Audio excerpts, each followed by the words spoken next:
Hello, আসসালামু আলাইকুম everyone. কেমন আছেন আপনারা সবাই? আশা করি সবাই ভালো আছেন।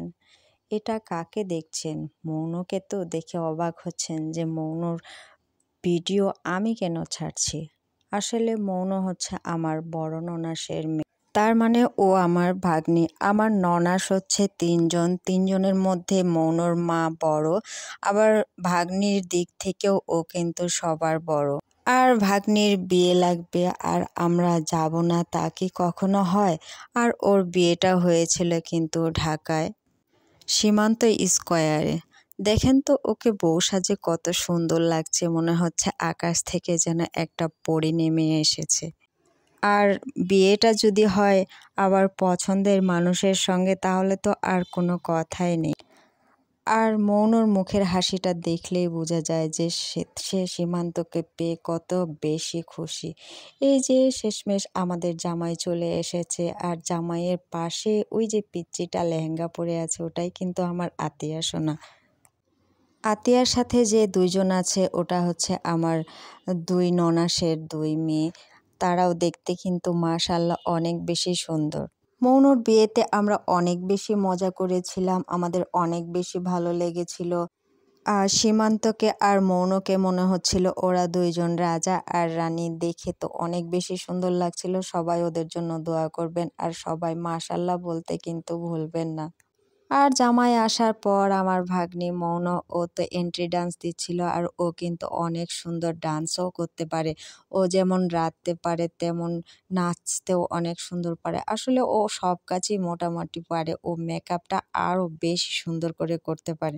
আতিয়া কিন্তু খুব একটা নাচতে পারে না, কিন্তু ওর বুবুরা যখন নাচছিল তখন ও একটু নাচার ট্রাই করছিল, ওদের দেখছে আর বারবার নাচার ট্রাই করতেছে কিন্তু পারছে না। আর এদিকে দেখেন আমি তো ক্যামেরা নিয়ে শুধু সামনে সামনে ঘুরছি আর আপনাদের জন্য ভিডিও ফুটেজ কালেকশন করছি। আসলে মানুষের লাইফ একটাই, এই ছোট্ট লাইফে মানুষের স্বপ্ন কিন্তু অনেক বেশি থাকে। কিছু কিছু মানুষের স্বপ্ন কিন্তু পূরণ হয়ে যায় আর কিছু কিছু মানুষের স্বপ্ন কিন্তু অসমাপ্তও রয়ে যায়। তো আমার ভাগ্নি কিন্তু এইভাবে একটা বিয়ের প্রোগ্রাম করবে সেটা ও আগে থেকেই ভেবে রেখেছিল, ও প্ল্যান করে রেখেছিল। সেই প্ল্যানিং মোতাবেক আল্লাহ ওর মনের আশা পূরণ করে দিয়েছে। ও যেমনটা চেয়েছিল, ও যাকে চেয়েছিল আল্লাহ তাকে সেটাই দিয়ে দিয়েছে। এজন্য ও অনেক বেশি খুশি ছিল। আর জামাইও কিন্তু ওকে অনেক বেশি ভালোবাসে, অনেক বেশি সাপোর্ট করে। ও যা করতে চায়, যেটা করতে চায় সব কিছুতেই কিন্তু সাপোর্ট করে থাকে। আর এই ভিডিওগুলো কিন্তু অনেক আগের করা, যেহেতু আমি চ্যানেল ওপেন করেছি নতুন, তাই আমার কাছে এই ভিডিওগুলো ছিল, এই জন্য আমি আপলোড করছি। এখন কিন্তু মৌন আর সীমান্ত দেশে থাকে না, ওরা কিন্তু জাপানে চলে গিয়েছে, মোটামুটি ওরা সেটেল হয়ে নিয়েছে। তো মৌনর আরও যদি সুন্দর সুন্দর ভিডিও দেখতে চান আমার ইউটিউব চ্যানেলে তাহলে আমাকে কমেন্ট করে জানাবেন। আমার কাছে আরও কিন্তু সুন্দর সুন্দর ভিডিও ফুটেজ আছে। আর ওদের সেদিন দেখে মনে হচ্ছিল যেন রূপকথার জগতের রাজা আর রানী, ওদের দিক থেকে যেন চোখে ফেরানো যাচ্ছিল না। সবাই ওদের ২ জনের দিকেই শুধু তাকিয়েছিল। হ্যাঁ, আপনারা কমেন্ট করে কিন্তু বলবেন কাকে বেশি সুন্দর লাগছিল, মৌনকে নাকি সীমান্তকে।